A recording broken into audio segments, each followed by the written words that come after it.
తొలేకాదశి పండుగ రోజు పఠించవలసిన మంత్రాలు. ఈ మంత్రాలు పఠించడం వల్ల మనకు సంతోషం, శ్రేయస్సు లభిస్తుంది.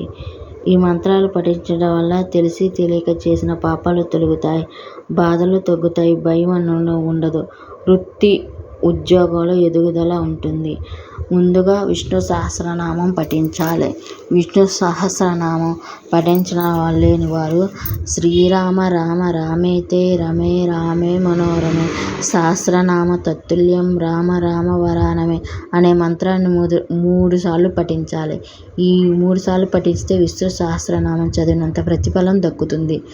అది చదవనోళ్ళు ఓం నమో భగవతే వాసుదేవాయ నమః, ఓం శ్రీకృష్ణ శరణం మం, ఓం శ్రీం విష్ణువే చ విద్మహే వాసుదేవాయ ధీమహి తన్నో విష్ణు ప్రచోదయాత్ అనే మంత్రాలు పఠించడం వల్ల ఆ విష్ణు అనుగ్రహం, ఆ విష్ణుమూర్తి లక్ష్మీదేవి అనుగ్రహం మనకు కలుగుతుంది. వీడియో నచ్చితే ఒక లైక్ చేయండి. మరిన్ని వీడియోల కోసం నా ఛానల్ సబ్స్క్రైబ్ చేయండి, కామెంట్ చేయండి.